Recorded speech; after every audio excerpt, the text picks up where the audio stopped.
चलिए अभी तक हमने जो है एक्सरसाइज 1.1 कंप्लीट कर लिया एनसीईआरटी से। इसके बाद की कहानी क्या होगी ध्यान से समझिएगा। यहाँ पे अब हमको करना है एक्सरसाइज 1.2।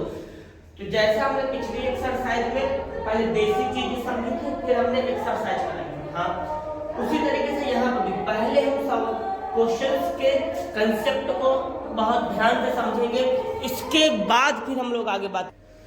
तो अब हमारा अगला टॉपिक रहेगा अपरिमेय संख्या। हमने परिमेय संख्या को बहुत ध्यान से बहुत डिटेल में समझ लिया था। अब कहानी क्या होगी, हम बात कर रहे हैं अपरिमेय संख्या। तो अपरिमेय संख्या का मतलब क्या हो गया सोचो।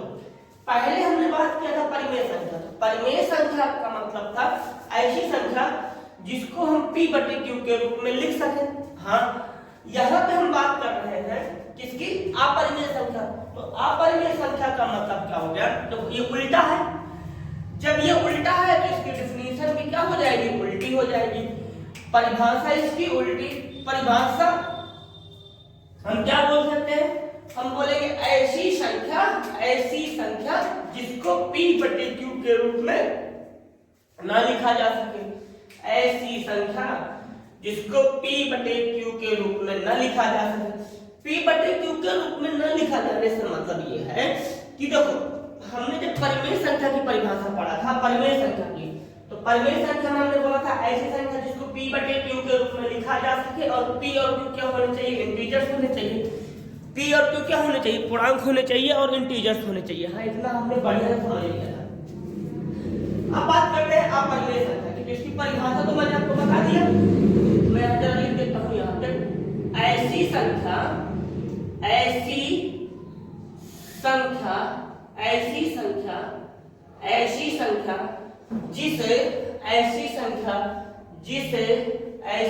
जिसे p/q के रूप में न लिखा जा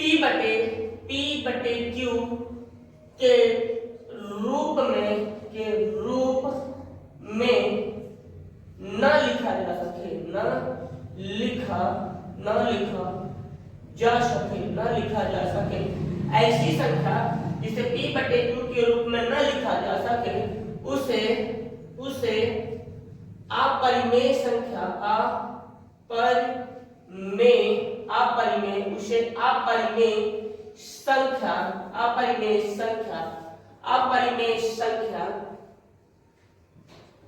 कहते हैं। अपरिमेय संख्या कहते हैं। तो समझिए, कहते हैं ऐसी संख्या जिसे p/q के रूप में न लिखा जा सके उसे अपरिमेय संख्या कहते हैं। सर p/q के रूप में न लिखा जा सकने का मतलब क्या है, जैसे p हमारा इंटीजर होता था, हम इंटीजर्स की जगह अर्थात पूर्णांक की जगह कुछ और डाल दें। बात समझ रहे हो, पूर्णांक की जगह मैं क्या डाल दूं, कुछ और डाल दूं, तो वहां पे मैं बोल दूंगा कि ये मेरी परिमेय संख्या नहीं है। ठीक है, यहाँ पे समझ ना, जहां p और q, बात समझ रहे हो, जहां पर p और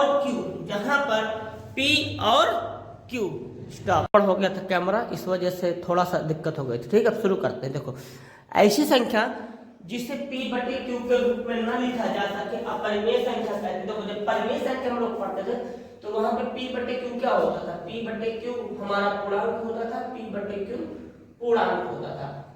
अब इसमें हम लोग क्या करेंगे, जहां p और q क्या होना चाहिए बेटा, पूर्णांक होना चाहिए और q 0 के बराबर नहीं होना चाहिए, हमने कहा था। और q 0 के बराबर नहीं होता है, ये मैंने बोला था। ठीक है, तो ये बात यहाँ पे नहीं हो पाएगी। क्यों, क्योंकि ये अपरिमेय संख्या में इसको p/q के रूप में बाहर नहीं लिखेंगे। ठीक है, तो बात समझ में आ गई। इसको p/q के रूप में न लिख पाए तो ये हमारा अपरिमेय संख्या कहलाएगा। ठीक है सर, भैया इसमें कौन कौन से अपरिमेय संख्या होती है, तो इसमें बहुत सारी अपरिमेय संख्या होती है। जरा मैं कुछ लिख के बताता हूँ। देखिए, पहला क्वेश्चन यहाँ पे हमारा रहेगा। देखो, अपरिमेय संख्या तो मैंने यहाँ पे बता दिया कि जिसे हम लोग p/q के रूप में न लिख सकें, अब एक प्रश्न उठता है कि जैसे ये रहा 3/4, इसको मैं क्या बोलूं, इसको मैंने पी और क्यू के रूप में लिख दिया ना, तो ये मेरी हो जाएगी परिमेय संख्या। कौन सी संख्या? परिमेय। परिमेय संख्या, ये मेरी परिमेय संख्या हो जाएगी। ठीक है, परिमेय संख्या हो गई, परिमेय संख्या हो गई। ठीक है, अब बात समझना, हम लोगों ने कक्षा 8 में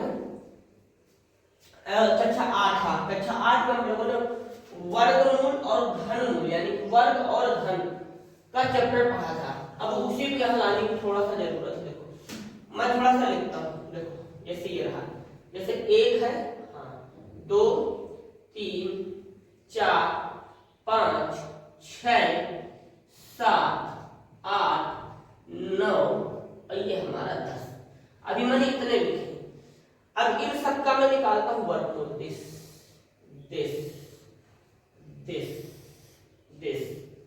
ऐसे ऐसे करके। ठीक, अब बात समझना, चाहूं तो मैं इन सब के बटे में 1 लगा सकता हूं। बताइए, अगर मेरी मर्जी हो तो इनके बटे में मैं 1 लगा सकता हूं, नहीं लगा सकता? बिल्कुल लगा सकते हैं, लगा देते हैं। ठीक है, अब चलिए इसके बटे में मैंने 1 लगा दिया, सभी के बटे में लगा दिया जाए, क्या है दिक्कत है? सभी के बटे में मैंने लगा दिया, सभी के बटे में मैंने यहाँ पे 1 लगा दिया। ये ऐसे करके यहाँ पे सभी के बटे में मैंने क्या लगा दिया? सभी के बटे में मैंने 1 लगा दिया। अब देखो 1 का वर्गमूल अगर हम देखें तो 1 का वर्गमूल हमारा 1 ही निकलेगा। 1 का वर्गमूल हमारा 1 ही निकलेगा, निकाल के लाते हैं जरा। 1 का वर्गमूल 1 होता है, हाँ, तो बटे में 1 ही है। तो अब देखो इसका हम जो रूप है p/q के रूप में हो गया। क्यों? क्योंकि 1 हमारा इंटीजर्स है, पूर्णांक है। ठीक है, तो दोनों जगह पे 1 है तो पूर्णांक हो गया। तो इसको मैं क्या बोलूंगा? परिमेय बोलूं कि अपरिमेय? इसलिए हमारी परिमेय संख्या हो जाएगी, ये मेरी परिमेय संख्या हो जाएगी। इसको देखो √2/1, √2 का क्या मुझको कोई वर्गमूल मिल पाएगा जो नेचुरल नंबर है, प्राकृतिक संख्या में निकले? नहीं होगा। तो यानी कि ये वाला जो मेरी संख्या है √2/1, ये √2/1, यहाँ पे 1 तो चल जाएगा पूर्णांक पर, ऊपर वाला देखेंगे, ऊपर वाली वैल्यू देखेंगे, ऊपर वाली तो ऊपर वाली वैल्यू हमारी नहीं होगी, ऊपर वाली हमारा पूर्णांक नहीं है। जब ऊपर वाला पूर्णांक नहीं होगा तो इसके बाद ध्यान से समझना, तो इसको हम लोग यहाँ लिख देंगे, ये √2 और ये जो 1 है ये हमारा क्या हो जाएगा? अपरिमेय। तो बात समझ में आ रही है? अपरिमेय, परिमेय और अपरिमेय में थोड़ा थोड़ा अंतर समझ में आ रहा है। परिमेय संख्या जिसको p/q के रूप में लिखा जा सके, अपरिमेय संख्या जिसको p/q के रूप में न लिखा जा सके। मैं बार बार पीछे इसलिए आ जाता हूँ, थोड़ा मैं देख लूँ कि सही बन रहा है कि नहीं, क्योंकि कभी कभी ये ब्लर मार देता है। ठीक है, देखो हाँ अब सही है, आगे बढ़ते हैं। अब इसकी देखो हिलने लगा, पूरा वो बदल गया ना सिनेरियो, इसको थोड़ा सही करना पड़ेगा। 1 मिनट बेटा, हल्का सा, चलो ठीक है, शुरुआत है तो करना पड़ता है। चलो देखो, अब इसके बाद कहानी क्या आएगी, हम इसकी बात करते हैं। जैसे ये लिखा है, ये √4 है, तो √4 का जो है तो वर्गमूल अगर हम देखेंगे तो 4 का कितना निकल सकता है? तो भाई इसको 2 × 2 में तोड़ देंगे, जैसे बचपन में किया करते थे। जैसे 4 है तो इसको तोड़ेंगे तो हो जाएगा 2 × 2। अब यहाँ से 1 2 बाहर आ जाएगा, यानी कि इसका जो वर्गमूल बन जाएगा कितना बन जाएगा? 2। तो अब देखो 2/1 कर सकते हैं बिल्कुल। इसको ये √4 लिखा हुआ, √4 यानी कि वर्गमूल 4 है, तो किसका होता है? 2 का, तो 2/। अगर इसको देखें तो ये तो हमारा वो जो परिमेय संख्या बन जाएगा। क्यों? क्योंकि इसको p/q के रूप में लिख सकते हैं। तो अब मैं आपको थोड़ा सा इरेज करता हूँ इसको। ठीक है, अब डायरेक्ट बात करते हैं, इतना हमने समझा दिया। देखो अगर इसकी बात करें, ये हमारा परिमेय संख्या, इसकी बात करें तो ये अपरिमेय संख्या, ये भी अपरिमेय संख्या, ये परिमेय संख्या। क्यों परिमेय संख्या हो जाएगा? क्योंकि यहाँ पे √4 है, और √4 यानी कि √4 को जब हम लोग चाहेंगे तो इसको 2 लिख देंगे, तो 2 हमारा क्या होता है? परिमेय संख्या। तो ये भी मेरे क्या हो जाएगी? परिमेय संख्या। किसी तरह की कोई दिक्कत? इसकी बात करें √5 है, हाँ, तो √5 हम नहीं बना सकते। क्यों? क्योंकि √5 किसी का वर्गमूल नहीं बनेगा। ठीक है, तो ये भी हमारी क्या हो जाएगी, अपरिमेय संख्या हो जाएगी। रूट 6 भी हमारी अपरिमेय, रूट 7 भी अपरिमेय, रूट 8 भी अपरिमेय, रूट 9 भी अपरिमेय और रूट 10 भी हमारे अपरिमेय। तो परिमेय और अपरिमेय संख्याओं में थोड़ा थोड़ा सा अंतर समझ में आया होगा। अब बात करते हैं हम लोग, ध्यान से समझिएगा, परिमेय और अपरिमेय में आपको थोड़ा थोड़ा सा अंतर समझ में आ गया होगा, ठीक है। यानी कि क्या होना चाहिए, इम्परफेक्ट स्क्वायर होना चाहिए। इम्परफेक्ट मतलब होता है जो पूर्ण वर्ग ना हो, पूर्ण वर्ग मतलब जिसका हम लोग पूरी तरीके से वर्ग ना निकाल पाए। क्लियर है, कोई प्रॉब्लम मेनली देखो, जैसे और भी कई सारी परिमेय संख्या अपरिमेय संख्या जैसे पाई, ये भी हमारी क्या है, ये भी हमारी अपरिमेय संख्या के अंतर्गत ही आती है। पाई भी मेरी अपरिमेय संख्या के अंतर्गत ही आएगी। बोलिए यहाँ तक कोई बात, यहाँ तक अगर आपको ना समझ में आए तो और बताओ। तो इसके एग्जांपल डाल के मैं लिखवा देता हूँ आपको, आप बेटा नोट करते चलिए, ठीक है। जितने भी आते हैं नोट करो। एग्जांपल है यहाँ पे, एग्जांपल EXAMPLE एग्जांपल। एग्जांपल में आप √2, √5, √15 पाई, ये सब आपकी क्या है बेटा, अपरिमेय संख्या है। तो मुझे लगता है अपरिमेय संख्या आपको बढ़िया से क्लियर हो गई होगी। तो देखिए, जो जेन्युइन बच्चा है क्लास 9th का, अगर उसको किसी भी चीज में दिक्कत होती है तो कमेंट बॉक्स में लिख सकता है, ठीक है। किसी भी बच्चे को कोई भी दिक्कत है तो आप लिखिए, मैं उसको पढ़ दूंगा, ठीक है। देखो इतना समझने के बाद हमने ये भी देखा था कि जो हमारी परिमेय संख्या है, मैं परिमेय संख्या की बात इसलिए कर रहा हूँ ताकि वो इससे रिलेट हो जाए। जो हमारी परिमेय संख्या थी, तो परिमेय संख्या को हमने देखा था कि इस दुनिया में अनंत परिमेय संख्याएं होती हैं। हाँ, इस दुनिया में अनंत परिमेय संख्याएं होती हैं।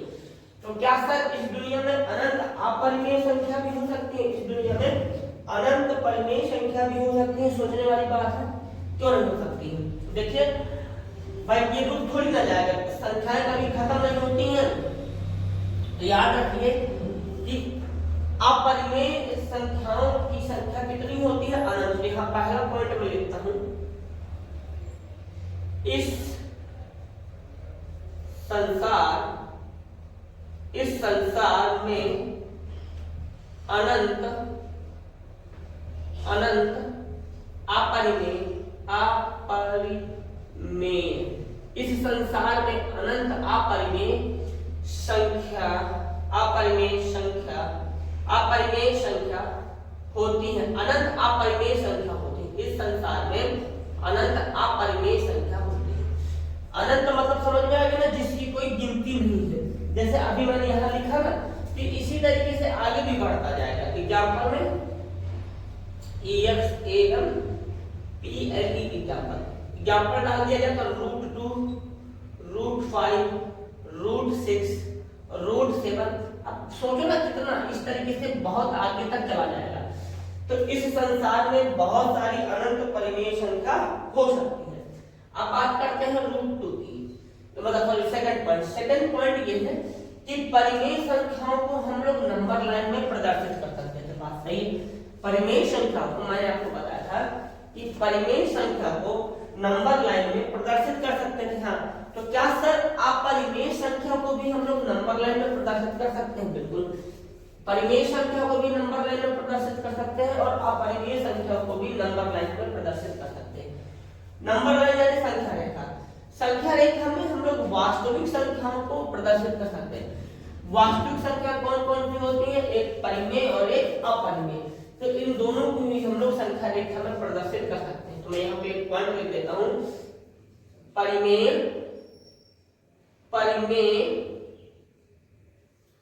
संख्या तथा परिमेय संख्या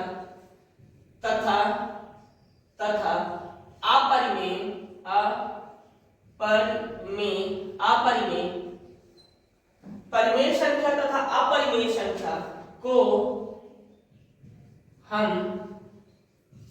संख्या रेखा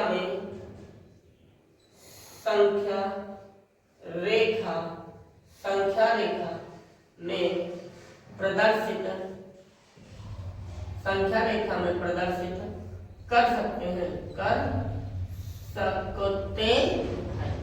प्रदर्शित कर सकते हैं। किसी तरह की कोई समस्या, कोई दिक्कत अगर हो तो बताइए। क्लियर है? कोई प्रॉब्लम? नोट कर लो, इसके बाद फिर आगे करवाते हैं। नोट करिए। सब ठीक चल, ओ कट गया ना, देखो इसको थोड़ा मैं जूम मार देता हूँ ताकि आपको दिखाई देने लगे। ठीक है, अब इतने दिखेगा, थोड़ा सा रुकना है। इसको एंगल ऐसे करके